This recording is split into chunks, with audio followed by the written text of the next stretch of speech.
much versus many versus more. much অর্থ অনেক, অগণনযোগ্য জিনিসের জন্য।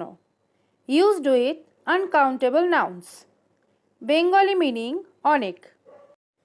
যে সকল বস্তু অগণনযোগ্য বা আনকাউন্টেবল নাউন, যেমন জল, সময়, দুধ, টাকা ইত্যাদির ক্ষেত্রে মাছ ব্যবহার করা হয়। এক্সাম্পল ইন সেন্টেন্স: আমার কাছে খুব বেশি টাকা নেই। I don't have much money. তুমি কতটা জল পান করো? How much water do you drink? Many অনেক, গণনযোগ্য জিনিসের জন্য ব্যবহার করা হয়। used with countable nouns. Bengali meaning অনেক। যে সকল জিনিস গোনা যায়, যেমন ছেলে, কলম, আপেল, বই ইত্যাদির ক্ষেত্রে মেনি ব্যবহার করা হয়। এক্সাম্পল ইন সেন্টেন্স: তার অনেক বন্ধু আছে। she has many friends. সেখানে কতগুলো আপেল আছে?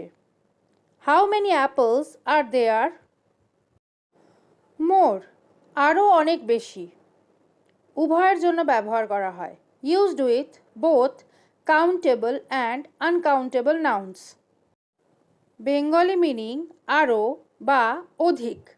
এক্সাম্পল ইন সেন্টেন্স: আমি আরও জল চাই। I want more water. এটি আনকাউন্টেবল বা অগণনযোগ্য জিনিসের ক্ষেত্রে। আমাকে আরও বই দাও।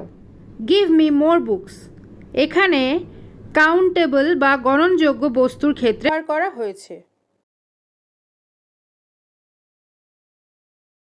ভিডিওটি ভালো লেগে থাকলে অবশ্যই নিজের মতামত জানাতে ভুলবেন না, লাইক কমেন্ট করতে ভুলবেন না এবং নিজের প্রিয়জনদের সাথে শেয়ার করতে ভুলবেন না।